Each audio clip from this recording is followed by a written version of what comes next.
19 membri ai Consiliului Local. Până la acest moment în sală sunt prezenți 14 consilieri, respectiv sunt absenți domnul Simion, domnul Tomșa, domnul Botizan, domnul Filipciuc și domnul Bodnar. Raportat la quorumul necesar pentru desfășurarea ședinței, respectiv adoptării hotărârilor aflate pe proiectul ordine de zi, acestea sunt îndeplinite. Înainte de a da cuvântul doamnei Vida, președinte de ședință, o să vă rog să vă exprimați prin vot asupra proceselor verbale ale ședințelor anterioare, transmise prin intermediul platformei electronice. O să vă rog să votați.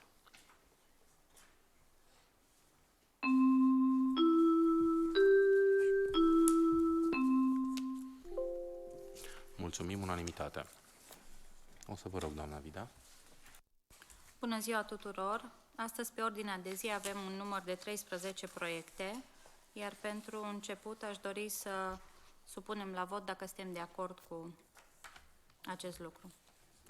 Cu ordinea de zi.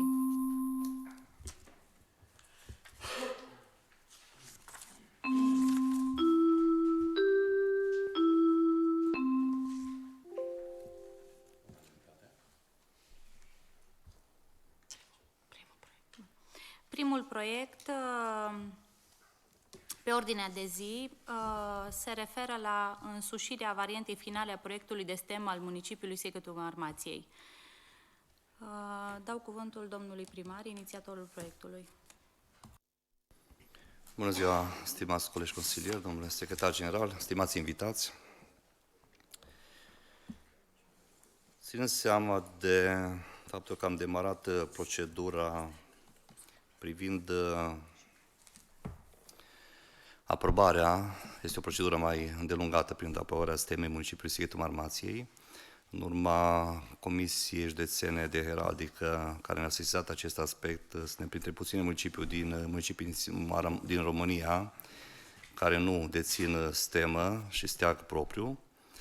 Am demarat această procedură privind STEM a municipiului Sighetul Marmației. Am apelat la colegii de la Muzeul Maramureșan în acest sens, care au constituit la acea vreme, în toamna anului trecut, o comisie din anumite persoane din municipiul Sighetul Marmației cu diverse activități, diverse medii, în special din cel istoric. Cu acea ocazie s-a întocmit și un proces verbal prin care s-a analizat și s-a propus ce să conțină STEM a municipiului, dar ținând seama și de legislația în vigoare, am apelat la o firmă de specialitate care, împreună cu cei de la Comisia de Heraldică, au analizat în urma unui chestionar care a venit tot pe primăria municipiului Sighet și am trimis toate datele, au analizat și au propus 3 variante de STEM care au stat în dezbatere publică potrivit legii. Ținând seama de faptul că în cursul zilei de azi a sosit și am înțeles că a trecut și prin Comisia de Cultură o a 4-a variantă de STEM, sunt nevoit să retrag, o să mă știe și domnul secretar dacă este corectă propunerea, să retrag proiectul de pe ordinea de zi pentru a fi repus în dezbatere publică și cu noua propunere de STEM. Deci nu putem să luăm ca și amendament. Mulțumesc.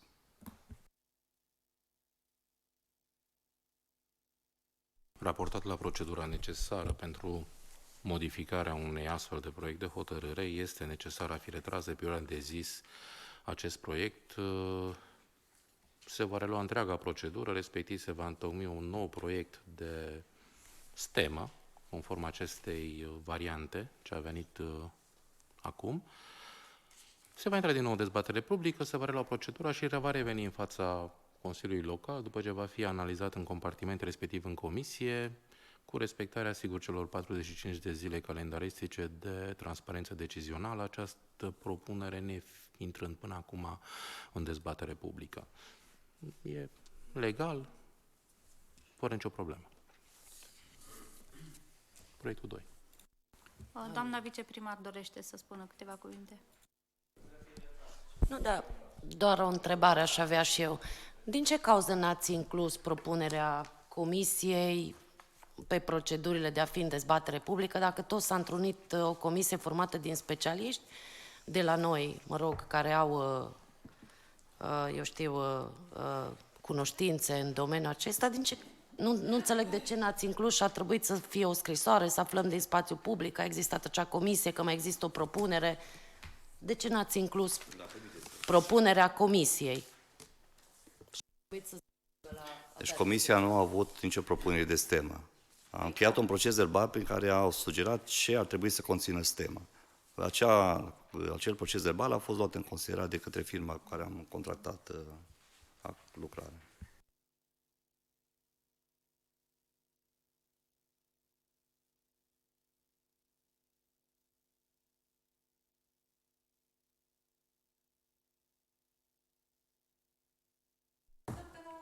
Trecem la proiectul numărul 2, privind aprobarea studiului de fezabilitate și a indicatorilor tehnico-economici aferenți proiectului Regenerare urbană prin revitalizarea pieței agroalimentare din municipiul Sighetul Marmației. Domnule primar, aveți cuvântul.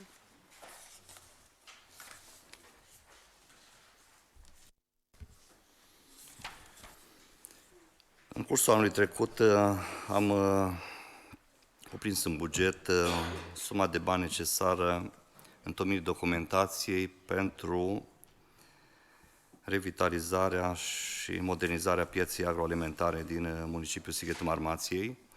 După cum cunoașteți, în zonă o să începem cât de curând lucrările în ceea ce privește aleea care duce spre piață până spre strada Mihai Viteazu. Este practic o completare a proiectului din acea zonă. Avem documentația aferentă, înainte de documentație, de asemenea cunoașteți, am reușit să înscriem dreptul de proprietate pe municipiul Sighetul Marmației acelei zone, vorbim de aproximativ 4.000 de metri pătrați de teren, unde se desfășoară activitate la piața agroalimentară din municipiul nostru. Proiectul a fost finalizat, de fapt, DALI, SF-ul și celelalte avize au fost întocmite potrivit contractul încheiat cu o firmă de specialitate.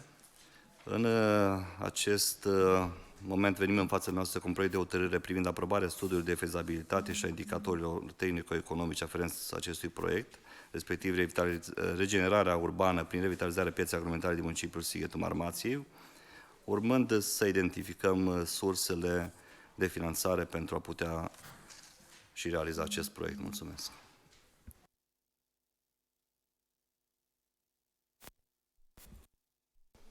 Bună ziua! Este vorba de un studiu de fezabilitate pentru modernizarea pieței agroalimentare din Sighetul Marmației, piață care știm cu toții că arată lamentabil, ăsta e un cuvânt elegant. Proiectul este în sumă totală de 54,5 milioane lei, adică aproximativ 11 milioane de euro, să luăm rotund, din care construcții montaj 37,6 milioane. Proiectul este unul destul de bine articulat, îmbină aproape spre perfecție aleea pietonală care urmează să se construiască lângă piață, integrează practic piața cu multiple accese în piață dinspre acea alee, păstrează tematica aleii și pentru partea de pavaj din piață, adică ele vor deveni oarecum un fel de un corp comun, ceea ce e un lucru îmbucurător. Din punct de vedere tehnic este bine articulat, bine justificat, din punct de vedere a costurilor, în linii mari am verificat că de fapt sunt costurile oarecum cele apropiate de realitate. Bineînțeles, costurile finale vor ieși atunci când se face proiectul tehnic la acest studiu de fezabilitate, nu acum. Însă există câteva lucruri legate de a obține o axă de finanțare. Probabil când s-a hotărât întocmirea acestui proiect undeva prin vara anului trecut, dacă bine mi-amintesc, nu se cunoșteau ce axe de finanțare vor fi, câte vor fi și dacă vor fi. Acum sunt ceva axe de finanțare tocmai pe această temă, însă se limitează la suma maximă de 3,5. Domnule Podașcu, dacă aveți discuții, o să vă rog pe hol sau în cadru oficial. se încadrează în suma maximă de 3,5 milioane de euro. Deci maxim cât se poate accesa. Deci noi, practic, cu acest studiu nu ne putem prezenta să atragem niciun ban pentru că depășește suma maximă admisă. Și niciun Consiliu Local și nici bugetul local nu ar permite să ne asumăm o hotărâre de Consiliu Local prin care să atragem cei 3,5 milioane de lei din fonduri europene nerambursabile, să punem diferența până la 11 milioane de lei din bugetul local exclus, că nu... Euro, îmi cer scuze, euro. Exclus pentru că nu ar fi de unde. O singură variantă în lucru, sau variantă de lucru, nu știu dacă este în lucru, dar o variantă de lucru, ar fi ca acest studiu de fezabilitate să fie împărțit în 3 studii distincte. Nu știu care e procedura legală și dacă putem, eventual firma care a făcut-o, dacă își asumă la costuri minimale sau fără costuri, având în vedere că a încasat bani pentru acest studiu de fezabilitate, ar putea face o faptă bună, este și de aici din zonă firma, deci nu de undeva de departe, să desprindă acest studiu de fezabilitate în 3 bucăți.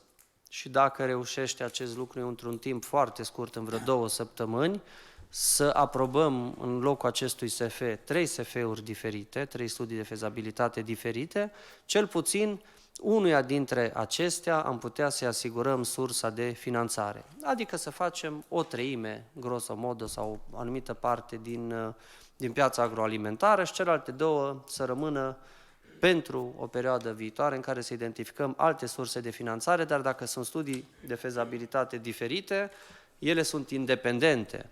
Deci nu sunt legate unul de celălalt, ci doar prin concept, prin ideea tehnică, dar ele fiind distincte, am putea accesa până în 3,5 milioane de euro finanțare. Cu studiul monobloc, așa cum îl avem astăzi, pe acea axă de finanțare nu vom putea accesa nimic și nici nu se arată ca undeva într-un viitor apropiat de 6 luni, 12 luni, să apare alte axe de finanțare care să depășească suma de 11 milioane de euro. Și riscul este să rămânem doar cu acest studiu frumos, dar să nu găsim axe de finanțare în varianta în care este acum. Din discuțiile avute în cadrul comisiei cu domnul arhitect șef al municipiului nostru, am înțeles că este varianta prin care putem aproba acest studiu în monobloc așa cum este, dar undeva dacă în 2 săptămâni va reuși partea executivă a municipiului nostru să vină cu 3 variante sau din acest studiu monobloc să vină cu cele 3 variante defalcate și independente unul de celălalt, atunci putem accesa pentru unul din cele 3 care să nu depășească suma de 3,5 milioane de euro fondurile. Dacă nu vom avea acest studiu și nu vom găsi axe de finanțare, aceleași probleme le-am avut în trecut la Sala Viorel Costin. Acolo facem studii din 2018 și acum vom avea, dacă v-ați uitat pe proiecția de buget aflată în dezbatere publică, încă o sumă consistentă de a-l actualiza și să sperăm că acolo cel puțin vom reuși să atragem bani, că deja acolo am găsit axe și ne încadrăm pe varianta care va fi finală la Sala Viorel Costin. Avizul comisiei de principiu este favorabil, am vrut să spun aceste lucruri, să știm că doar dacă în 2 săptămâni se reușește spargerea lui în 3 bucăți, atunci pentru o parte vom putea aduce bani, altfel rămânem doar cu studiul. Mulțumesc! Maris? Da, bună ziua! Acest proiect de hotărâre este un proiect unul din cele mai îndrăznețe și apreciez acest lucru, deși ne speriem că vedem valoarea investiției că e de 54 de milioane de, aproximativ 11 milioane de euro, e mare, e un pic descurajant pentru noi, că vedem așa.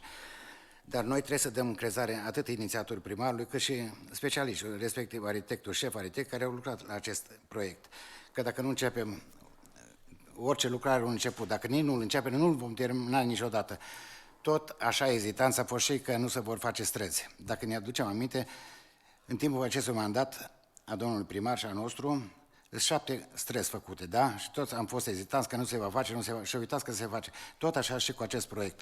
Dacă vom fi ezitanți și nu vom aproba, nu se va face. Trebuie să ne luăm inima în din, să mergem înainte. Pentru că mergem pe mâna specialiștilor, a inițiatorului.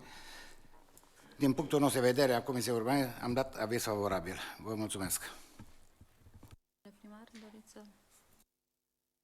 În ceea ce privește remarca domnului Iuga, președintele Comisiei Buget Finanțe, am avut deja o primă discuție cu proiectantul.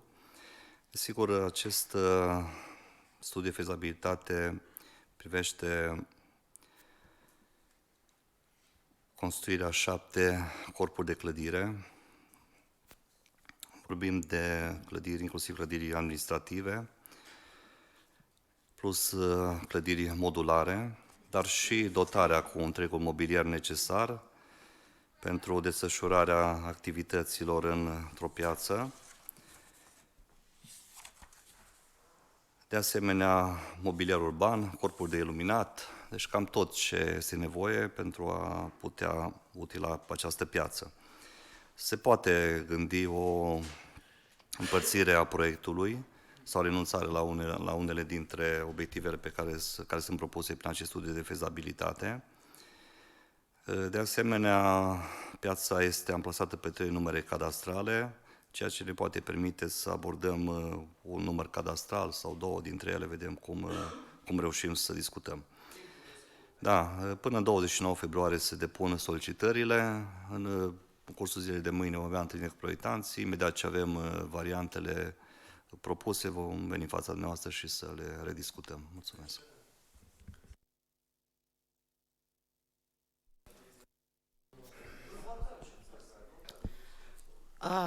Mulțumesc, doamnă președintă.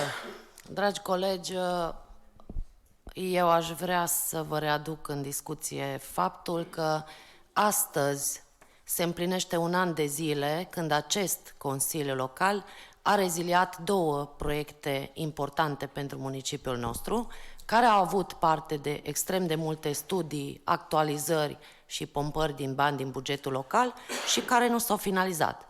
Vorbim despre reabilitare, extindere, școala gimnazială numărul 9, unde investiția era 22 de milioane de lei, și de termoficarea spitalului, unde discutam de 5 milioane 849 de lei.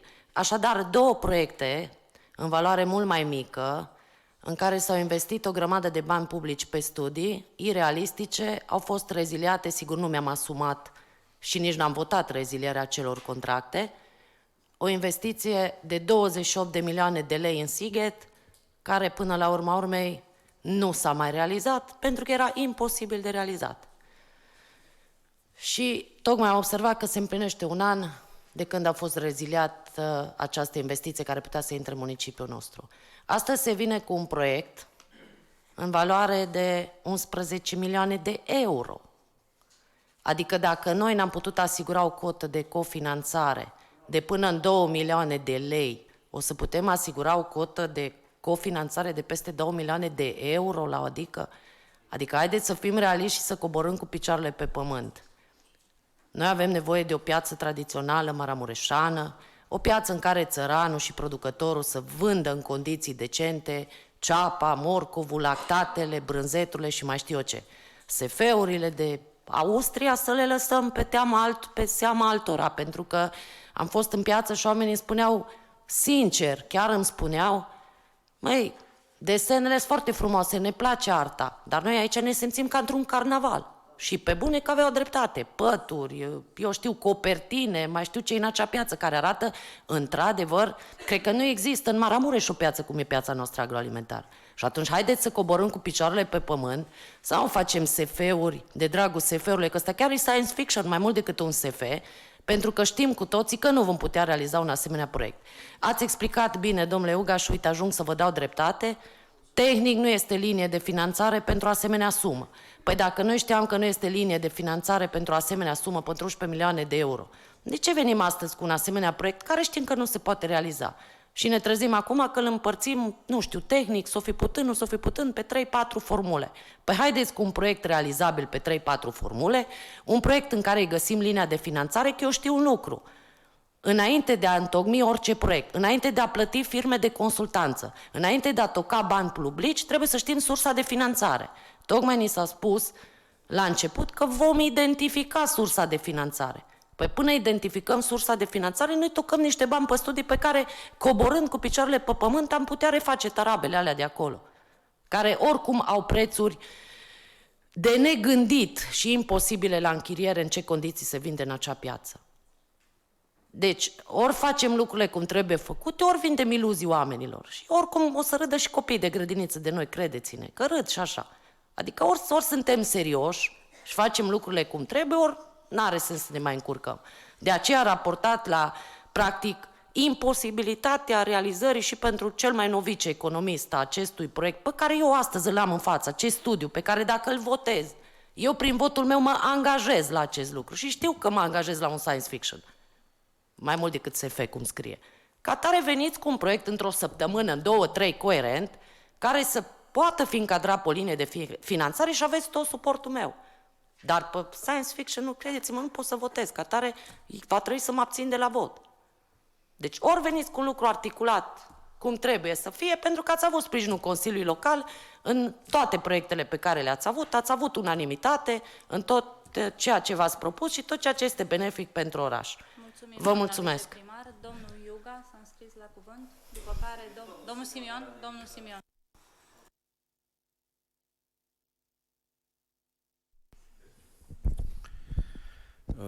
Ați folosit, doamna viceprimar, terenul de proiecte foarte importante pentru oraș și ați dat exemplu școlii gimnaziale George Coșbuc. Eu vă asigur că dacă erau foarte importante pentru oraș, erau și implementate. Din punctul meu de... Nu v-am întrerupt. Din punctul meu de vedere, nu au fost importante pentru oraș, pentru că, de exemplu, să discutăm pragmatic, la școala George Coșbuc, beneficiarii erau 1000 de elevi direcți și indirecți încă 2000 de persoane, deci 3000 de persoane, la o sumă de 22 de milioane de lei. Dacă ar fi să folosim acest termen de SF și comparăm cele două proiecte, adică la școala George Coșbuc costurile erau 22 de milioane de lei și beneficiau direct 1000 de elevi și indirect încă 2000 de persoane. Un pic, doamna Curmei, vă rog frumos, când vorbiți nu vă întrerup, da? Ok.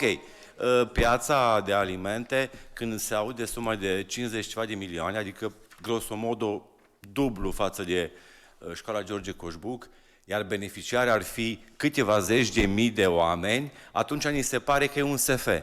Adică, haideți să fim realiști, să comparăm cele două proiecte, care trebuie să recunoaștem că cele de la George Coșbuc era la un pas să se întâmple. Deci nu au fost ceva SF. Și în acest caz, eu zic că 55 de milioane raportat la numărul de beneficiari al proiectului este o sumă rezonabilă. Mulțumesc! Câteva observații de ordin tehnic legate de ce spunea doamna Ivașcu. Proiectele cu școlile și cu PNDL-urile știm foarte bine că le-am tot discutat și din ce motive au căzut. Deci au fost atât de prost făcute documentațiile din start, încât noi am solicitat sume mici și când am ajuns la studiile finale costau enorm de mult. Finanțatorul a spus, domnule, atât ați solicitat, atât primiți, restul vă asumați. Spre exemplu, la școala numărul 9, la școala gimnazială George Coșbuc, două probleme erau. Unu, pentru că existau niște garaje acolo și nimeni nu și-a asumat să le dărâme în vechiul mandat, dar nici acum nou mandat, pentru că cică zidite, 3 cărămizi cu un carton deasupra, dar e o mizerie, un jeg, un gunoi. A picat din proiect ce era cel mai important, sala de sport. Ăla a picat din start pentru că nu-ți dădea voie pompierii să pui, că erau niște cotețe, niște garaje acolo și nimeni n-a fost în stare să le dărâme. Ca asta să știm adevărul. Și doi, cofinanțarea fără sala de sport, adică doar să extindem școala, să mai facem încă un etaj, o mansardă acolo și să mai înghesuim copii să învețe în 3-4 schimburi, dacă putem, ca la fabricile din Cil, trebuia să punem o cofinanțare de peste 8 milioane de lei din bugetul local. Nici eu nu am fost de acord cu această cofinanțare, pentru că reprezintă ca aproape jumătate din banii de care dispunem în acest municipiu. Există multe școli în acest municipiu, retragem PJ-uri la școala 5, școala 10 de-abia o ținem cu personalitate juridică, de-abia avem elevi, dar înghesuim toți elevii, încercăm să înghesuim într-o singură școală. Nu-i corect față de celelalte școli. Nu-i corect. Peste tot, vreau să cred că să facem învățământ de calitate în toate școlile din acest municipiu. Nu este atunci facem o mega școală, le demolăm pe toate și facem un mall și scriem școala generală a întregului oraș și îi ducem pe toți acolo în schimburi sau îi ducem direct la fabrică, ce să facem. Asta era de ordin tehnic. Doi, nici comparația doamnei Evașcu nu mi se pare corectă, pentru că nu au nicio legătură una cu alta. Nu are nicio legătură ceapa cu cărămida. Deci aici e vorba de revitalizarea pieței agroalimentare din oraș, dincolo era vorba de extinderea unei școli, mai avem proiecte în derulare cu și aprobat deja la finanțare, în zona Fux se va face cu, nu cu creșa, în zona Fux, și cu creșa, dar și cu baza sportivă. Acum înțeleg că vom obține finanțarea și la bazinul de not și tot ce se face acolo, adică sunt proiecte total diferite. La unele pot să-ți admită, la altele să-ți respingă. Nu au legătură directă unul cu cel. Am înțeles că eu vă spun că nu au legătură.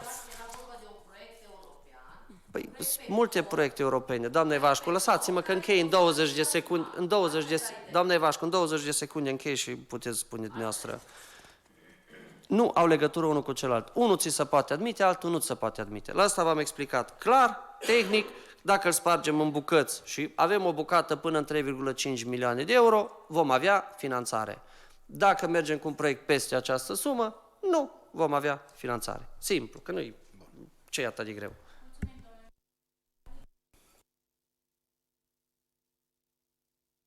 Ușor să fim gică contra. Dacă primarul face ceva, nu-i bine. Dacă nu face, iar nu-i bine. Dar cum e bine? Întreb și eu.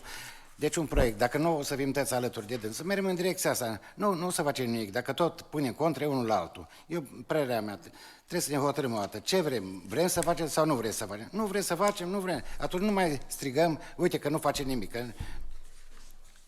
Să fim o dată înțeleși.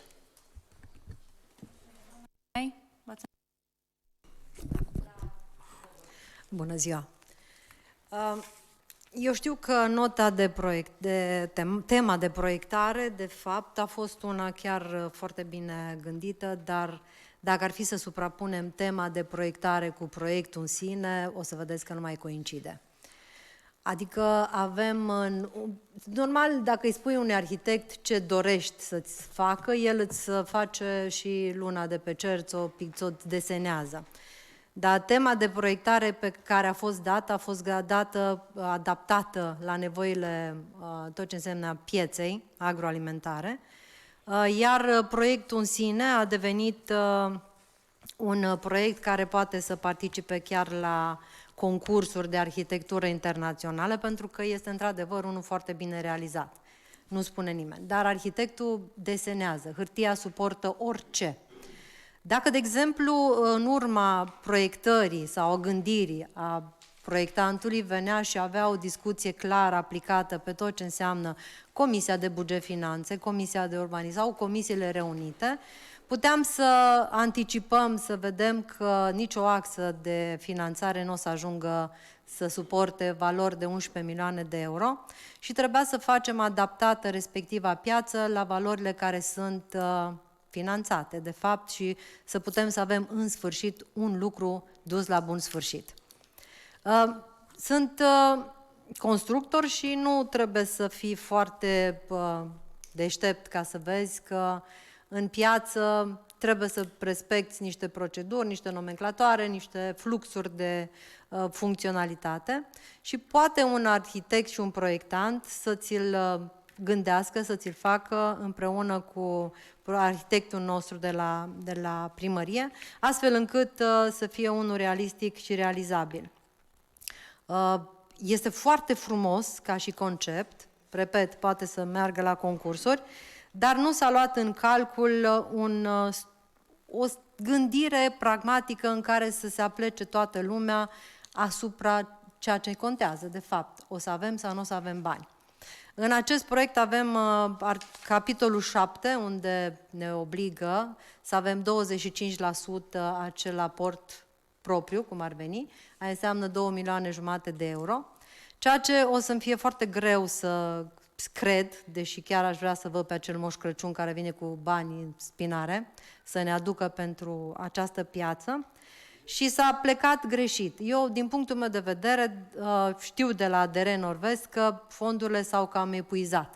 Chiar dacă punem în 2 săptămâni sau în 3 săptămâni această documentație, o să avem surpriza că nu o să fim eligibili și nu o să ne putem încadra în termen sau în bugetul, decât dacă se întâmplă într-adevăr un miracol și cad alte proiecte și primim noi finanțare.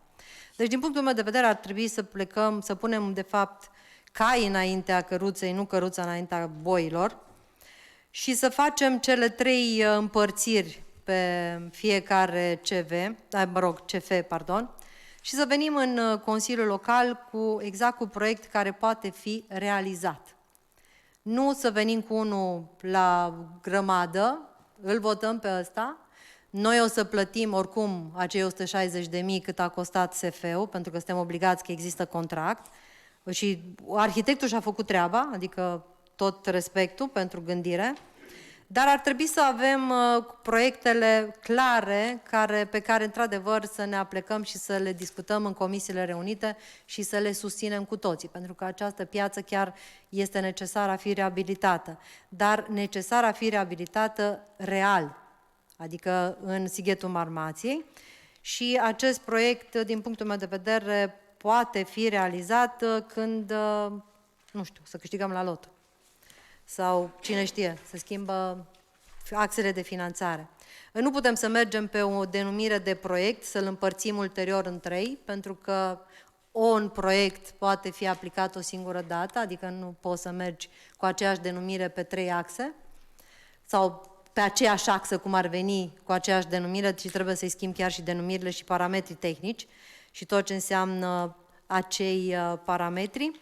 Și zic că astăzi doar vorbim vorbe și le vorbim degeaba, pentru că proiectul în forma în care este, deși este superb, n-are sens să-l votăm pentru că nu se va depune, că nu mai sunt bani pe axa respectivă. Și aș dori tare mult să ne aplecăm, dacă tot mi-ați permis să-mi iau cuvântul, să ne aplecăm la proiectele care deja la noi în oraș chiar se dărâmă. Acum ceva ani în urmă am venit cu propunerea, deși știu că nu face parte din acest proiect, dar trebuie să-l spun pentru că este un exemplu că ne mor clădirile. Cu câțiva ani în urmă am venit cu propunere să reabilităm integral Casa Pălărierului, cu fonduri primite prin niște asociații din Polonia, clădirea fiind singura din Sighetul Marmației poloneză din 1833, am găsit varianta să primim bani. Am depus amendament doar strict pentru expertiza tehnică, adică undeva un 50.000 de lei, care nu eu am venit cu oferta, ci tot primăria a cerut oferte. Și mi s-a răspuns că nu consideră nimeni să-și asume acest amendament ca să reabilităm această clădire, că o să o facem cândva. Drept dovadă, acum clădirea s-a dărâmat tot ce înseamnă acoperiș și este pe punctul de a se nărui. Deci, punctul meu de vedere este să luăm ce avem întabulat, cu toate în regulă, și să luăm un obiectiv din Sighetul Marmației, să-l facem măcar o dată pe an, o clădire.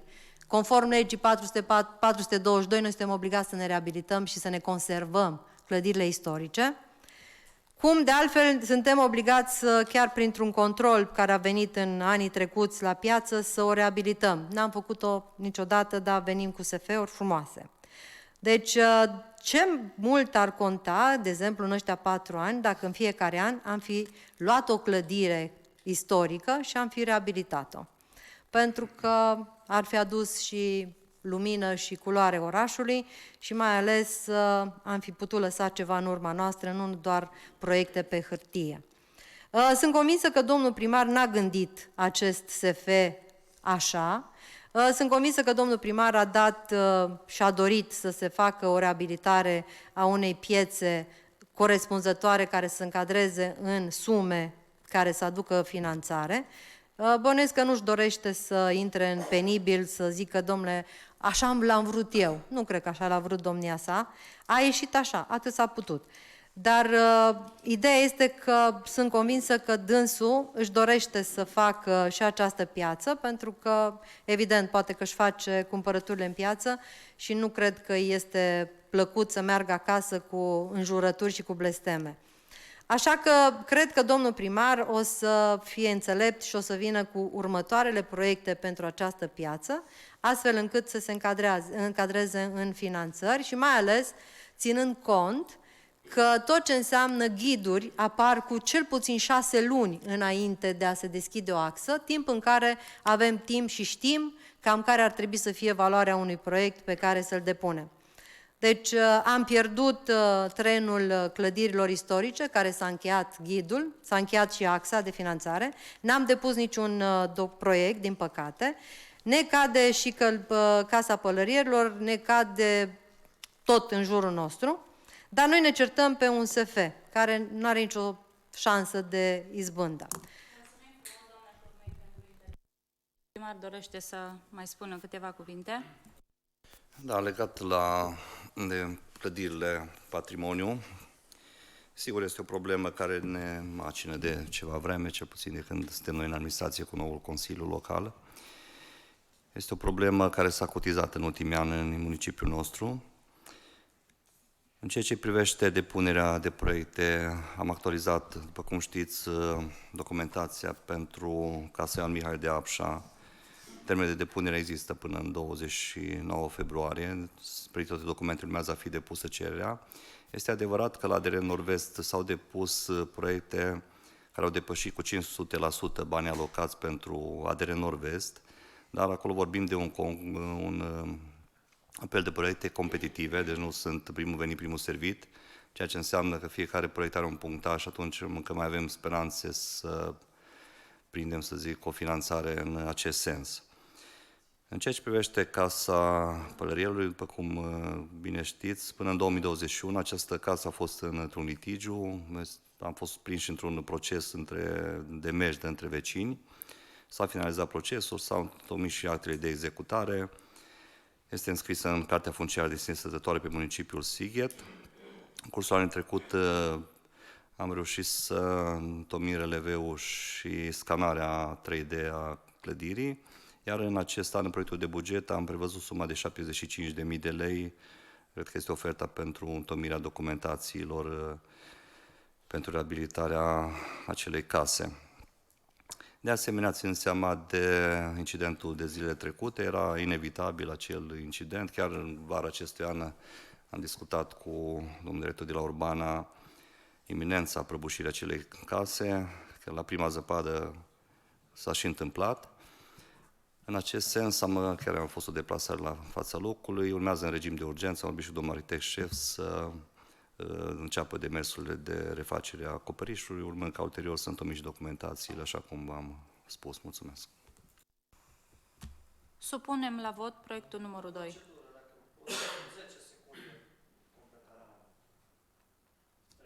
10 secunde. În Comisia de Buget Finanțe am discutat și cu domnul Șuștic, de îndată ce va fi aprobat bugetul local, undeva la jumătatea lui februarie, sperăm că va fi, din sumele pe care vom aloca acolo, se va pune în siguranță Casa Pălărierului, am discutat cu dânsul, pe parte de structură și pe acoperiș să se intervină. La acoperiș am înțeles să va interveni poate chiar mai repede de aprobarea bugetului.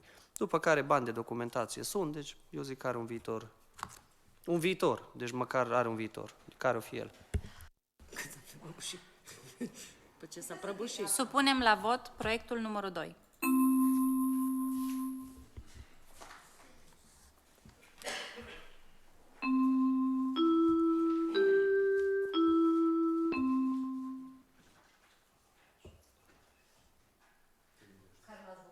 Nu, dar nici nu. Proiectul nu a fost adoptat, sunt 9 abțineri, respectiv 6 voturi pozitive.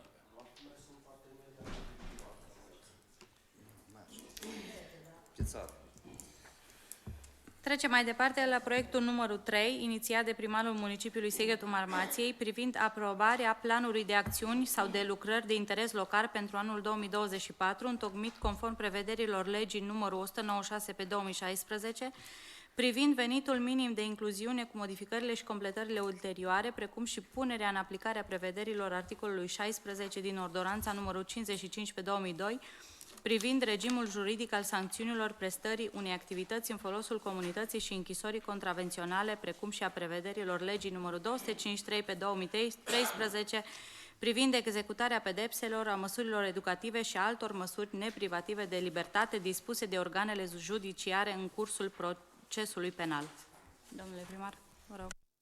Da, este vorba de un plan de acțiuni care îl votăm la fiecare început de an, care este pregătit de către colegii la Direcția Asistență Socială. Domnul director este aici, dacă aveți întrebări, vă stă la dispoziție. Mulțumesc. Comisia de Buget Finanțe. Planul de măsuri, de acțiuni este bine întocmit, este articulat în 18 puncte, cu perioade, cu durată permanentă, luni specifice, vară, iarnă. Din păcate, cam fiecare an este un proiect foarte frumos, dar foarte greu de aplicat din cauza legislației existente în domeniu, care permite celor cărora se adresează cu venitul minim garantat, cu ce o fi acolo, să nu facă absolut nimic, ca să primească bani în continuare, scoate o adeverință de la stomatolog că l-a durut o măsea și 4 luni de zile nu trebuie să facă nimic și după 4 luni mai scoate o adeverință și tot așa. Din discuțiile pe care le-am avut cu domnul director Volkovinski, din vreo 100 și ceva de persoane care au acest venit, sunt sub 10 care chiar mai vin și mai lucrează ceva când și când, restul încasează aceiași bani în continuare. Planul este bun, aviz favorabil. Comisia 4. Aviz favorabil. Comisia 5. Da, bună ziua! Referitor la ce a spus domnul Iuga, într-adevăr și în cadrul Comisiei Juridice am discutat cu domnul director acest plan, foarte bine întocmit ca și cel de anul trecut și chiar în ziua în care am organizat comisia am întrebat câte persoane sunt la muncă și avea o singură persoană, referitor la ce a spus domnul Iuga, faptul că aceste persoane se pot folosi de anumite tertipuri și să scape datorită medicilor care le eliberează adeverințe medicale. Dar avizul este favorabil, bineînțeles, pentru plan. Mulțumesc. Domnul Mihali. Provin de faptul că domnul Volkovischi este în sală, pentru că suntem întrebați pe stradă de către cetățeni, domnule, de ce nu scoateți puturoșii la muncă? Să ne dea dânsul explicații clare cât sunt, ca să audă oamenii care sunt motivele de nu poate scoate la muncă. Ce greutăți întâmpină?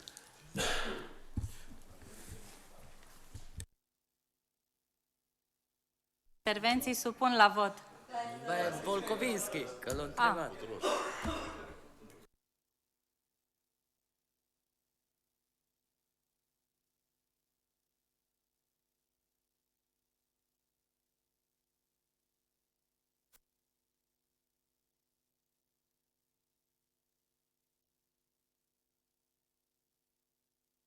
Beneficiază de venitul minim garantat. Media ar fi în jur de 245 de persoane pe lună, din care 119 beneficiari care au vârstă standard de pensionare și care nu prestează muncă în folosul comunității conform legii, 89 de beneficiari care asigură creșterea și îngrijirea unuia sau mai multor copii în vârstă de până la 7 ani care sunt scutiți de prestarea muncii în folosul comunității, 44 de beneficiari care au acte doveditoare privind incapacitatea temporară sau permanentă de muncă și am avut 11 persoane înregistrate la AJOFM care prestează muncă în folosul comunității 8 ore într-o lună de zile.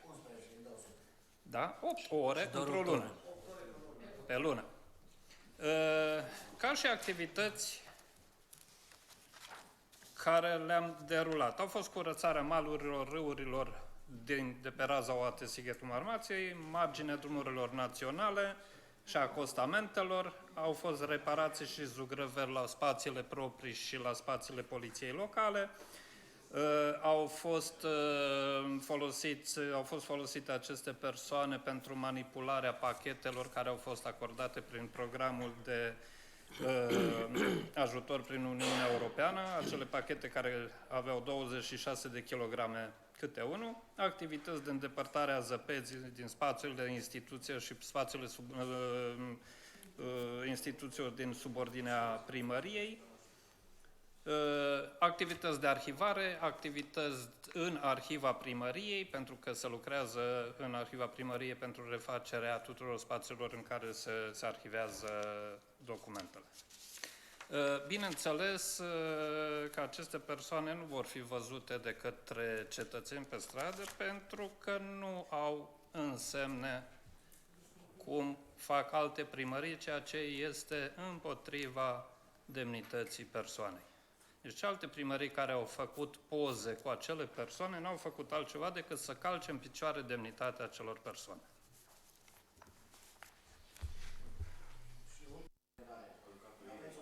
contesta actele medicale care se prezintă. Când îl vedeți că e sănătos. Nu aveți la îndemână pârghie. E la fel cum să dau și la elevi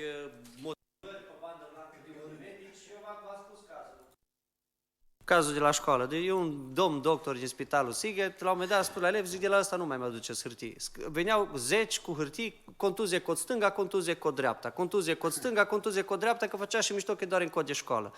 Și eu trebuia să le iau de bună și am zis, bă, chiar făcând un abuz, zic, de la ăsta nu mai vezi, căutați pe altul. Nu? Pentru intervenții, supun la vot proiectul numărul 3.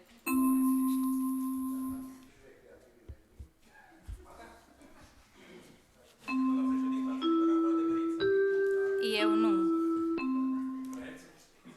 Sunt radiolog, nu sunt clinician. Nu mă ocup de adeverințe medicale. Pe gheața asta vine treaba. Mulțumim. Proiectul numărul 4, inițiat de primarul municipiului Sighetul Marmației, privind aprobarea programului principalelor activități cultural-artistice pe anul 2024 din municipiul Sighetul Marmației. Domnule primar. Da. S-au depus inițial de către Centrul Cultural programul de activități culturale artistice pe anul 2024 în două categorii, respectiv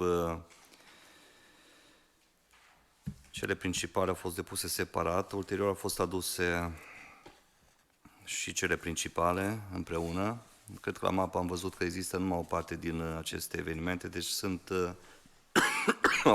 nu sunt la mapă evenimentul Paști în Maramureș, pe 6 mai, a doua zi de Paște, 27-28 iulie, Festival Internațional de Folclor Mara, 17-18 august, Festivalul Concurs Floare de Colț, ediția 12-a, 23-25 august, Festivalul Medieval, ediția 13-a și, bineînțeles, 27 decembrie, Festivalul de dat în Marmația, ediția 56-a, la care se adaugă...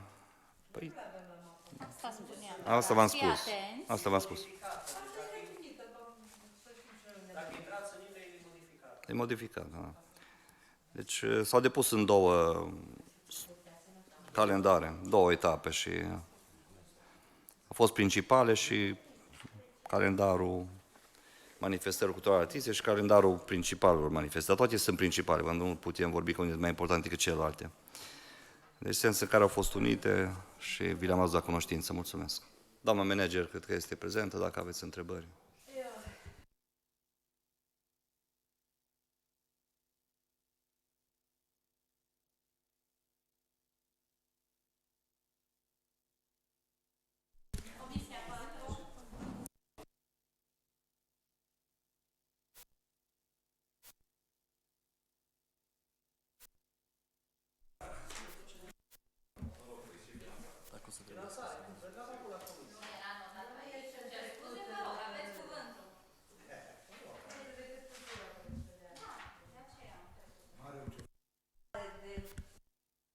N-am să intervin asupra prezentării calendarului, să aibă și onorată Comisia de Cultură, Educație, Sănătate, Femei, să înșire calendarul tot.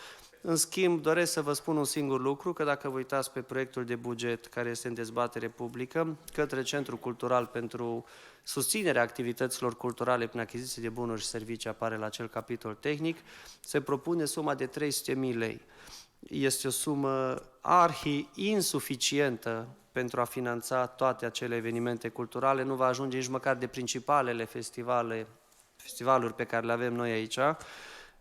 Și probabil vom face ca anul trecut, pe măsură ce se apropie festivalul, vom mai găsi bani și vom rectifica. Eu mi-aș fi dorit să fi fost finanțate din start clar, cât, cum și până unde. Eu atât am. Avizul este favorabil pe nou. Comisia 4. Centrul Cultural a venit cu un program foarte stufos ca să fie bine. Și, într-adevăr, dacă vă uitați în 2023, activități peste activități, deci numeric vorbind, stăm foarte, foarte bine, nu discutăm acum de calitatea lor, dar numeric e foarte, foarte bine. Într-adevăr, observația că n-au pus decât o sumă mai mică, de frică să nu cumva să le respingem și așa mai departe. Dar pe parcursul anului ori mai fi solicitări, dar n-au exagerat. Deci Centrul Cultural nu exagerează cu solicitări de bani. Așa că aviz favorabil. Mulțumim. Doamna viceprimar. Doamna manager, lecturând puțin calendarul pe care l-ați propus, care în mare parte este cam același cu cel din anul trecut, nu suferă mari modificări, mă gândeam dacă n-ați fi putut un pic updata realităților noastre. Pe ziua de 2 mai, dumneavoastră a spus lumină din lumină, expoziție de icoane pe sticle și arte populare. 2 mai este ziua tineretului. Cred că ar fi trebuit să gândiți aici o activitate de ziua tineretului și în perspectiva... și din perspectiva mai multor, n-aș vrea să le spun incidente, dar manifestări care nu sunt prea adecvate tineretului, știți, consumul de droguri și alte lucruri care încă este în creștere în municipiul nostru. Poate a marcat ziua tineretului sub, nu știu, gândită într-un anumit fel, să o marcați în așa fel, încât și chiar și cu o acțiune preventivă în acest sens. Nu neapărat ca și un spectacol. Chiar dacă este, chiar dacă probabil coincide cu Paștele, probabil de aceea ați gândit lumină din lumină, nu văd să marcați undeva și ziua tineretului, care ar fi importantă pentru mine. Sau cred că și pentru noi. Se marchează peste tot și în alte administrații marchează această zi. Fiecare cum gândește, sigur, activitatea respectivă cu tinerii.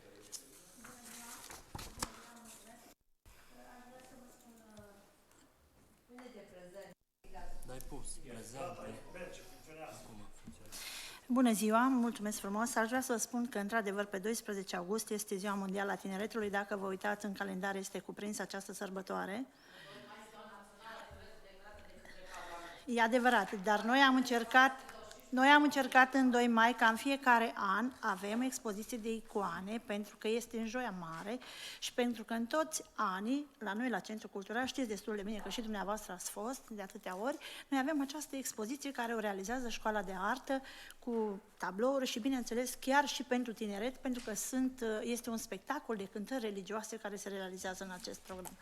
Așa că n-aveam cum, pentru că întotdeauna este o tradiție. Să știți că o să regăsiți multe evenimente care se repete pentru că sunt o tradiție legat de scriitori, legat de oameni care... și nu putem să schimbăm, sigur că da, și atunci încercăm ca acestea să meargă mai departe și să le organizăm în acest mod. Deci tocmai de aceea am pus această zi. E adevărat că va fi dimineață probabil un alt eveniment, dar după masă vom realiza acest eveniment pe care noi îl facem de ani de zile și în care toți copiii, apropo de tineri copii, tineri adolescenți care pictează frumos și cei care cântă cântece religioase vor fi prezenți la acest eveniment.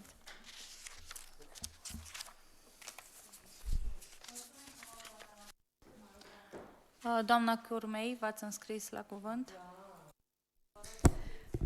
Foarte scurtă. Aș vrea să știu dacă, de exemplu, Buget Finanțe a primit defalcat costurile pe fiecare eveniment în parte, pentru că, de fapt, așa este normal, am evenimentul, știu câți bani îmi trebuie, știu câte persoane, unde o desfășor și așa mai departe. Și aș vrea să știu, să întreb pe doamna Matuș, ce înseamnă biblioteca așteaptă colindători și unii așteaptă pe Iisus, că chestia asta îmi sună un pic ciudat. Adică ce eveniment fac la bibliotecă așteptând colindători și altă îl face în așteptarea lui Iisus. Acum Iisus nu vrem să vină, că nu e apocalipsă, deci chiar nu ne dorim să coboare pe pământ, dar aș vrea să știu, Doamne ferește, cât de bun ce suntem am merita, dar aș vrea să știu exact costurile pe fiecare eveniment în parte, câte persoane, cine organizează, cine se ocupă și, efectiv, pentru câte persoane e organizat, că de obicei văd la evenimente cam 5 persoane, 10 persoane, pentru că, și de ce nu văd teatru la noi, la Centrul Cultural? De ce nu aduceți teatru? De ce nu aduceți cultură, de fapt? Pentru că, de exemplu, eu dacă n-am nevoie de bani de la noastră, dacă eu vreau să mă duc la un spectacol de teatru, îmi plătesc biletul, dar știu că e organizat și adus de către Centrul Cultural. Oamenii și-ar cumpăra și bilete. Credeți-mă, m-am săturat să văd numai Cartea Lunii, dar nu se va face. că nu avem atâtea lansări de carte, din păcate. Avem o grămadă de circ pe pâine, care, nu, ok, înțeleg, an electoral, trebuie să cântăm și să dansăm, că dă bine, dar ideea este că noi nu avem cultură. Deci noi nu aducem cultură. Trebuie să aducă Ada Biro spectacole de operă, trebuie să aducă Nelica Hotea spectacole de teatru. Centrul cultural trebuie să facă lucrurile astea. Deci pe banii ăștia, pe care nici măcar nu știm cât vă costă un spectacol sau un eveniment, eu una nu v-aș aproba de la buget finanțe. Pentru că în momentul în care vii să-mi cer un ban, trebuie să știu pentru ce mi-l cer. Cât te costă gheboasă sau cum dracu îi mai cheamă? Nu știu cum îi cheamă, că nu mă interesează. Vreau să știu exact costurile pe fiecare eveniment. Că așa se face un calendar. Da? Am calendar, am evenimentul, se ocupă 5 persoane, centru cultural, cât mă costă, unde le desfășor și cât mă costă chiar și chiria, dacă trebuie să plătesc chiria. Iar ca să aduceți cultură în Sighet, nu înseamnă doar... noi suntem totuși un oraș dezvoltat, zic eu. Bine, nu din punct de vedere infrastructură, dar avem totuși destul de mulți intelectuali. Eu nu văd evenimente pentru intelectualii din Sighet. Nu văd. Adică nu am un spectacol care să zic, domnule, mă duc să mănânc cultură pe pâine. De ce vă ocupați numai de lucruri mărunte și nu vă ocupați de lucruri care chiar ar conta pentru cultura sigheteană? Credeți-mă, în afară de medieval, cel de datini și obiceiuri, lucrurile astea se pot face fără să mai am pe calendar. Se pot face intern, că numai 50 oameni vă merg, din păcate. Deci, uitați-vă pe poze. Sunt doar participanții și 4-5 oameni. Dacă ați aduce într-adevăr acte de cultură care într-adevăr să fie atractiv sighetenul, credeți-mă, toți ar cumpăra bilete. La Ada Biro ne cumpărăm toți bilete, e sala plină. Și aduce tenori din Italia. Centrul cultural trebuie să facă asta, nu persoanele fizice. Deci iertați-mă, doamna Matus, n-am nimic cu dumneavoastră personal. Dar faceți management centru cultural. Fiți om de cultură.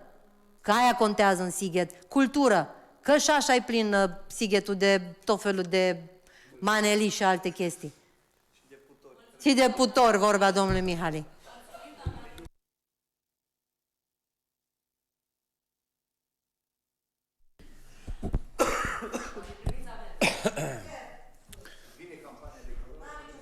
Doamna manager, eu o să fiu atipic și o să vă felicit.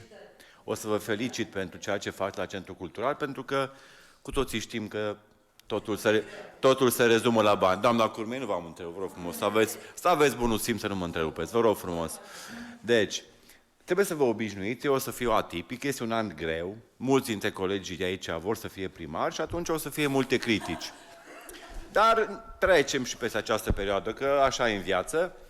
Eu vreau să vă felicit pentru că cu acei bani puțini reușiți să faceți evenimente. Cu toții știm că a făcut UR-ul cu 300.000 de lei un singur eveniment, adică acel festival de colinde, și noi facem cu 300.000 vreo 5. Deci cu siguranță trebuie să ne defalcați. Așa, bun. Și ca să fiu și un pic și mai ironic, mă uit peste calendar, să știți că noi de aici cu toții ne pricepem la orice. La sport, la artă, la cultură, la construcții, la învățământ, așa că suntem foarte bine documentați. Și eu mă uit peste calendar și nu văd în 22 aprilie nici o fel de tematică prinsă, pentru că 22 aprilie este ziua Pământului. Și ce poate fi mai important decât ziua Pământului, doamna manager? Dacă n-ar fi Pământul, n-am fi noi. Deci vă rog frumos să băgați în calendar, în 22 aprilie, ziua Pământului. Vă mulțumesc! Hai, v-ați înscris la cuvânt? Dar și 1 aprilie.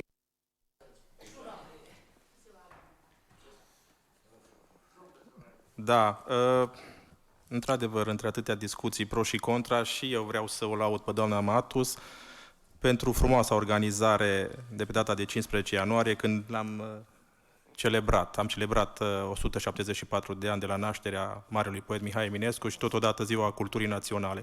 A fost chiar un eveniment care cred că nu a costat mult și a fost chiar emoționant. Felicitări, doamna manager! Domnul Iuga? Și statuia. Doamna Curmei, o rugăminte, am să vă răspund tehnic. Deci vă spunea domnul primar la început că aceste evenimente au fost puse în două liste separate. O listă principală, una secundară, impropriu zis. Până la urmă au fost aduse într-o singură listă. Și de ce au fost puse în două liste? Tot ce aveți dumneavoastră aici e cu finanțare zero de la bugetul local, în sensul că toate aceste 48 de evenimente, sau câte sunt dacă le numărăm, Centrul Cultural le face din resurse proprii, fără a cheltui în plus, prin personalul angajat, prin aducerea de elevi, prin implicarea bibliotecarilor, a angajaților, a referenților. De exemplu, evenimentul din 15 ianuarie nu a costat nimic, în sensul că s-a folosit sistemul de sonorizare a Centrului Cultural, au făcut spectacol cei din Centrul Cultural, tocmai de aceea, doamna Matus, inițial am cu două liste, evenimentele pentru care are nevoie de finanțare sunt următoarele, că le știm cu toții, sunt simple. Festivalul Internațional de Poezie, care se încadrează probabil între 30-50 de mii de lei, deci nu va fi o sumă oarecare. Festivalul Floare de Colț, Festivalul Medieval, ascultați-mă un pic. Deci Festivalul Floare de Colț, Festivalul Medieval, Festivalul de Datini și Obiceiuri și acum un nou festival cu muzică populară de Țurai, care va fi la final de iulie. Acestea sunt cele care necesită finanțare. Nu știu să vă spun, nu am văzut o proiecție, o solicitare clară, în funcție de ce artiști, ce preconizează. Deocamdată, e vorba, ele încep la final de iulie, adică este vreme suficientă pentru a veni și a vedea de finanțare. Deocamdată, doamna manager trebuie să încadreze cu toate cele 4 evenimente, mai puțin cel de Datini și Obiceiuri din decembrie, cu cele 3 evenimente majore, în cei 300.000 de lei. Dacă va veni cu o solicitare suplimentară, vom vedea, dacă nu, nu. Noi am calculat 300.000 de lei. Deci tot ce aveți aici, 48 de evenimente, îmi cer scuze, marcate, sunt fără finanțare suplimentară de la bugetul local. Și vreau să vă dau și o veste bună, doamna Curmei, că rar îmi este dat să vă dau vești bune. Dorința, visul de a fi teatru în Sighet vi se împlinește. Vin alegerile, va fi atâta teatru în acest an de număr. Punem la vot proiectul numărul 4. Mai vreau comisie, poate. Scuze. Acum, mă scuzați că intervin, dar înainte să știți de a vota, să știm ce votăm, respectiv ce am votat ulterior. La mapă aveți un program, o listă. În Comisia Buget-Finanțe acest proiect nu a intrat. Acest proiect nu a fost repartizat către Comisia Buget-Finanțe. Faptul că l-ați discutat în comisie e un lucru lăudabil, dar acest proiect n-a intrat în Comisia Buget-Finanțe. Cineva le-a luat cu toate. Bun. De cealaltă parte, niciunul dintre festivalurile la care ați făcut referire, acelea care sunt, nu știu, principale, secundare, așa, nu sunt cuprinse. În el nu este cuprins Festivalul Internațional de Poezie, Festivalul Floare de Colț, Festivalul Medieval, Festivalul de Iarnă, nu știu, așa, la Datini și Obiceiuri de Iarnă, respectiv festival de folclor, am înțeles. Nici eu n-am deranjat pe nimeni când a vorbit. În măsura în care doriți să cuprindeți noi lucruri aici, este foarte bine. Domnul primar, inițiatorul proiectului de hotărâre sau consilierii pot să facă aceste festivaluri ca amendamente, le supunem și modificăm anexa aferentă proiectului de hotărâre, în condițiile în care sunteți de acord și întrunesc numărul de voturi necesar, intrăm și votăm proiectul pe ansamblu și am terminat. Și separat, în proiectul acesta, nu se discută despre nicio sumă de bani pentru niciun fel de festival. Este un calendar a unor manifestări pe care, dacă o să alocați banii, respectiv le va face, dacă nu, sunt acele calendari. E un program de activitate pentru Centrul Cultural și nimic mai mult. Deci nu costă, deocamdată nu doare, nu mușcă, nu se întâmplă nimic rău. Bun. Rugămintea mea este ca să respectăm procedura. Le propuneți, le notăm care sunt amendamente, dumneavoastră le votați dacă sunteți de acord, modificăm proiectul de hotărâre, votăm hotărârea pe ansamblu și mergem mai departe. Mulțumesc. Cu privire la anex, proiectul de hotărâre, a fost o eroare a colegilor din aparatul de specialitatea primară care s-a ocupat de acest proiect de hotărâre. Respectiv, Centrul Cultural a depus inițial 2 liste, așa cum a sesizat și domnul președinte al Comisiei Buget-Finanțe, dar ulterior, în 22 ianuarie, a fost înregistrat și calendarul principal de manifestări culturale artistice, cuprinzând și manifestările pe care vi le-am spus, respectiv, le repet și le supun atenției dumneavoastră, care lipsesc 6 mai, Paști în Maramureș, 27-28 iulie, Festival Internațional de Folclor Mara. 17-18 august, Festivalul Concurs Național Floare de Colț, ediția 12-a. 23-25 august 2024, Festivalul Medieval, ediția 13-a.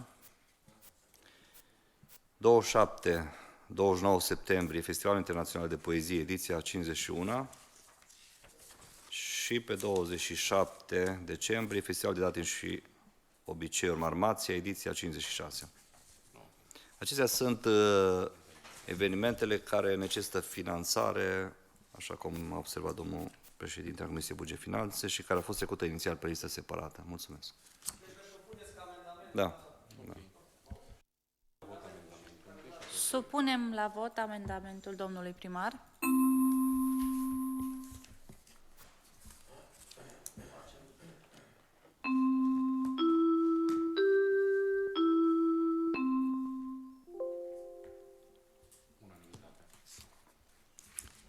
Iar acum supunem la vot proiectul cu amendamentele votate.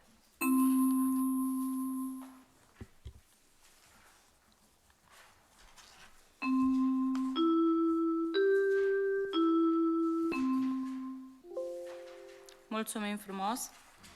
Trecem mai departe la proiectul numărul 5, inițiat de primarul municipiului Sighetul Marmației, privind aprobarea dezmembrării în cartea funciară a imobilului situat în municipiul Sighetul Marmației, strada Piața Libertății numărul 19, înscris în CF Sighetul Marmației 62560 și atribuirea de numere cadastrale noi. Domnule primar.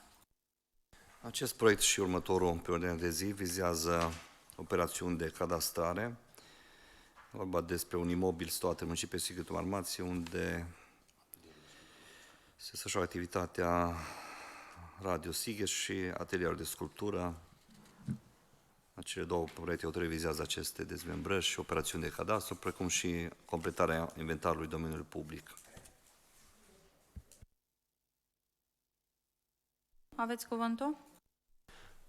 După cum bine a surprins domnul primar, ambele proiecte următoarele sunt legate unul de celălalt. Voi lua cuvântul o singură dată pentru ambele. Ambele au avizul favorabil al Comisiei. Se vorba de reglementarea regimului juridic a unui teren unde se află, teren plus clădiri, unde se află sala radio, Radio România Sighet, respectiv atelierul în care a lucrat regretatul sculptor domnul Borodi, și o suprapunere cu nou construita grădiniță de pe strada Plevnei, tot din acea zonă. Prin aceste două dezmembrări și rectificări se ajunge la un regim juridic normal și clar al celor trei imobile, teren plus construcție, și după aceea ce vom face cu atelierul de lucru al sculptorului Borodi rămâne de văzut, cel mai probabil, oricum își desfășoară activitatea alți artiști acolo, probabil îl vom scoate la licitație publică. Când va fi momentul, în Comisia de Buget Finanțe voi propune o sumă modică, având în vedere că sunt activități culturale și artistice, deci nu vorbim de acte de comerț, cu care să se înceapă licitația de a fi dat în chirie. Avizele sunt favorabile, nici la următorul nu voi mai lua cuvântul, am luat pentru ambele acum. Mulțumesc. Comisia 5. Da, așa cum a spus domnul primar și domnul Nicu Iuga, și Comisia Juridică la fel a gândit și am dat avize favorabile pentru ambele proiecte, și acesta pe care îl discutăm și următorul, pentru a reglementa într-adevăr situația juridică și să facem aceste operațiuni de cadastrare pentru acest atelier de sculptură, care acum se află pe două străzi, respectiv Piața Libertății și strada Plevnei. Avizul este favorabil și pentru acesta și pentru următorul proiect. Mulțumesc. Supunem la vot proiectul.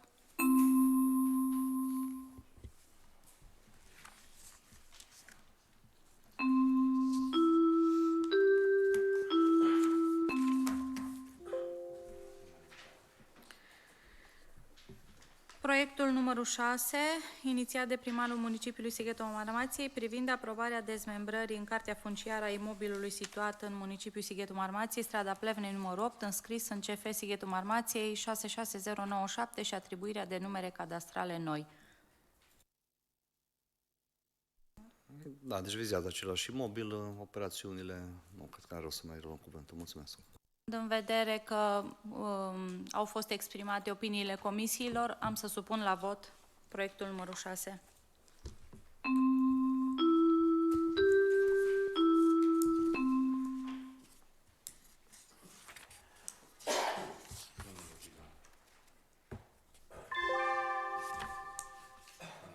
Mulțumim.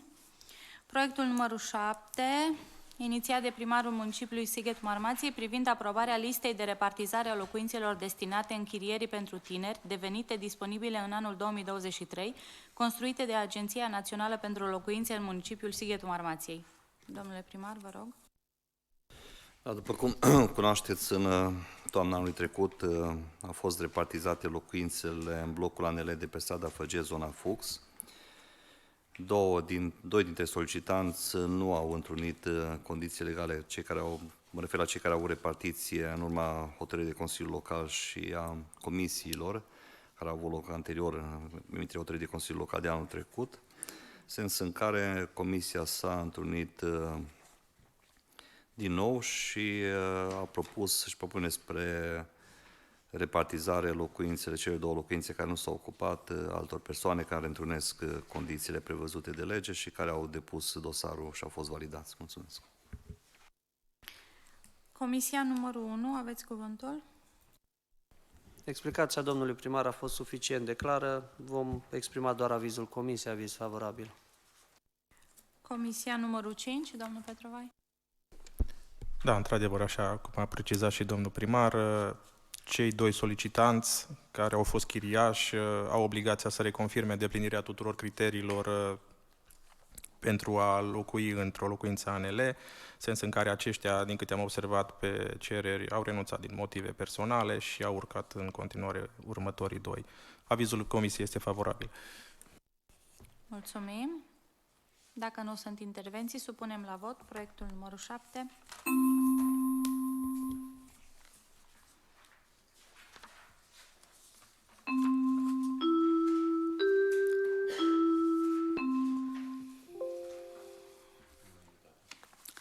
Trecem mai departe la proiectul numărul 8, privind aprobarea criteriilor în baza cărora se vor repartiza locuințele sociale începând cu anul 2024. Proiect inițiat de domnul primar. Aveți cuvântul. Materialul a fost pregătit de colegii de la Urbana, Serviciul Spațiu Locativ, ținând seama de legislația în vigoare, respectiv dispozițiile legii 114/1996. A fost unele modificări în legislație, sens în care venim în fața dumneavoastră cu propunerile privind noile criterii care stau la baza repartizării locuințelor sociale. Mulțumesc. Comisia 1. Aprobarea acestor criterii este un pas obligatoriu pentru a putea repartiza locuințele sociale disponibile din municipiul Sighetul Marmației, cele mai multe sunt în zona Fux. Oamenii așteaptă de când așteaptă de ani de zile. Mă bucur că cele ANL s-a reușit a fi repartizate, acestea sociale din motive tehnice, dar care mă depășește pe mine de ce trenează atât de mult niște reparații care erau obligatorii la acele blocuri, niște țevi sparte, centrale nefuncționale, iscirizare, ce mai lipsea de acolo. Durează cam mult din vara trecută, primăvara trecută. Sperăm cam această decurs de o lună, două, să se dea acele locuințe, să nu mai dureze prea mult. Noi ne-am uitat la comisie peste criterii, sunt strict criteriile impuse de lege, nu am intervenit cu criterii specifice peste lege, puteam să intervenim cu anumite criterii ținând cont de profilul local, dar nu am identificat asemenea lucruri și am păstrat strict cele pe care le impune legea. Avizul este favorabil. Mulțumim. Comisia 4. Aviz favorabil. Mulțumim. Comisia 5.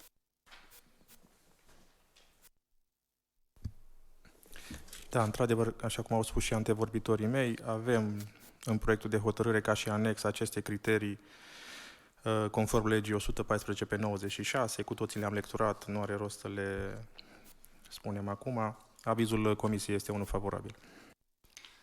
Mulțumim. Dacă nu sunt alte intervenții, supunem la vot proiectul numărul 8.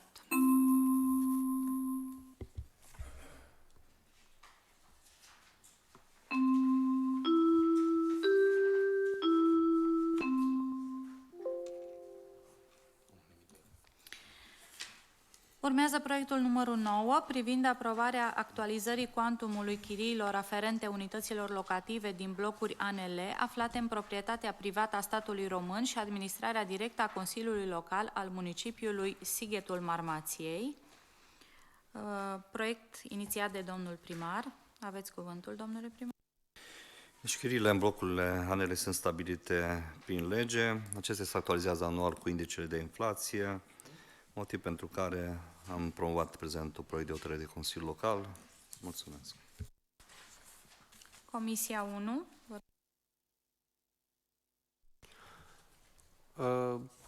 Chiriile, bine surprindea domnul primar, sunt stabilite de lege. Obligația noastră este să le indexăm cu rata inflației.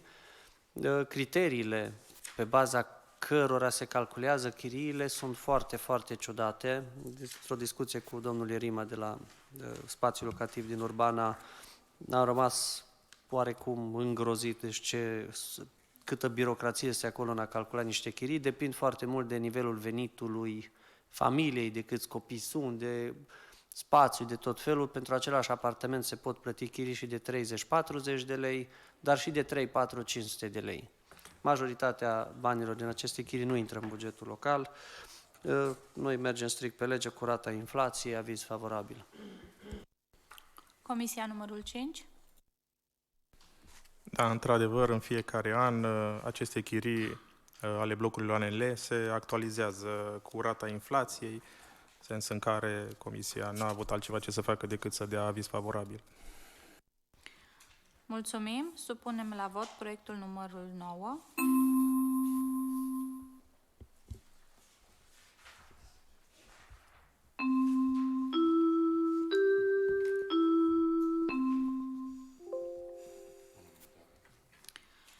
Urmează proiectul numărul 10 privind aprobarea vânzării către chiriaș a locuinței pentru tineri situată în municipiul Sighetul Marmației, strada Unirii, blocul numărul 5 per C, bloc 5C, scara 1, etaj, apartament 2, etaj parter, apartament 2, construită prin Agenția Națională pentru Locuințe, înscrisă în CF Sighetul Marmației, numărul 52004 C1U62, cu numărul cadastral 52004 C1U62. Domnule primar, aveți cuvântul. Vă luau singură dată cuvântul la acest proiect și la următoarele 3. Toate vizează vânzări către chiriaș a locuințelor ANL. Au fost verificate condițiile pentru a putea fi vândute către beneficiar. Așa cum cunoașteți, în anul trecut s-au vândut foarte multe locuințe ANL.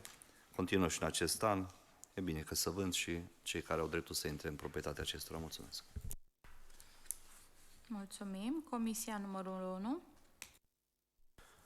Este vorba de următoarele 3 proiecte, vizează vânzarea 3 apartamente ANL.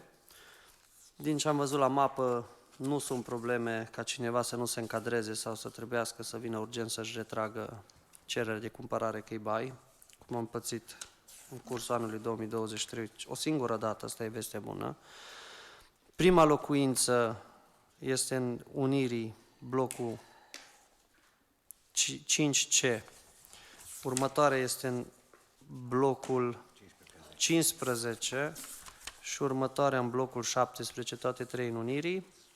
Prețul de vânzare este de 141.000 lei, respectiv 122.000 lei și 124.000 lei. Prețul este stabilit de către cei de la Agenția Națională pentru Locuințe, acești bani nu intră în bugetul local. Bugetul local încasează doar un comision de vânzare de 1% din valoare, adică 1200-1400 de lei de apartament, puțin.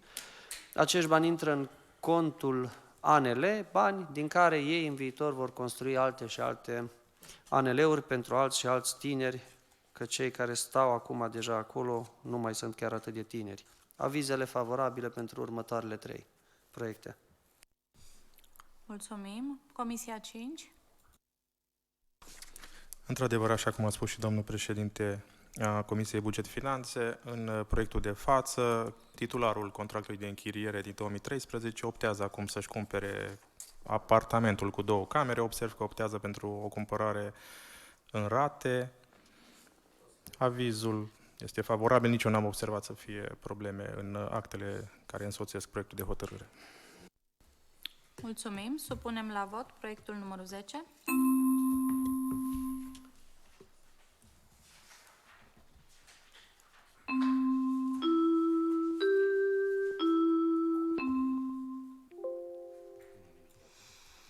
Proiectul numărul 11 privind aprobarea vânzării către chiriaș a locuinței pentru tineri situată în municipiul Sighetul Marmației, strada Unirii, blocul 15, scara 1, etajul 3, apartamentul 10, construită prin Agenția Națională pentru Locuințe, înscrisă în CF Sighetul Marmației, numărul 57922C1U10, cu numărul cadastral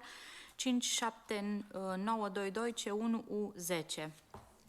Domnule primar, doriți să interveniți? Având în vedere că avizele comisiilor au fost exprimate, supun la vot proiectul numărul 11.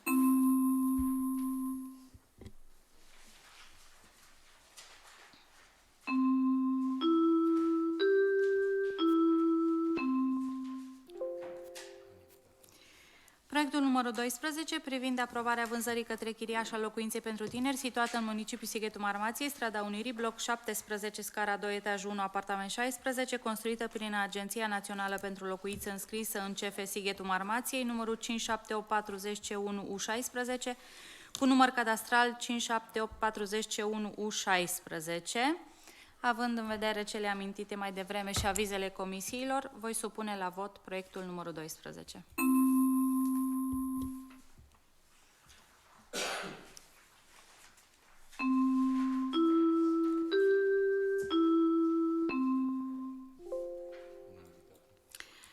Proiectul numărul 13 și ultimul pe ordinea de zi, privind aprobarea vânzării către chiriaș a locuinței pentru tineri situată în municipiul Sighetul Marmației, strada Unirii, bloc 15, scara 2, etaj 3, apartament 23, construită prin Agenția Națională pentru Locuințe, înscrisă în CF Sighetul Marmației, numărul 57922C1U23, număr cadastral 57922C1U23. Am să supun la vot acest proiect, având în vedere avizele comisiilor.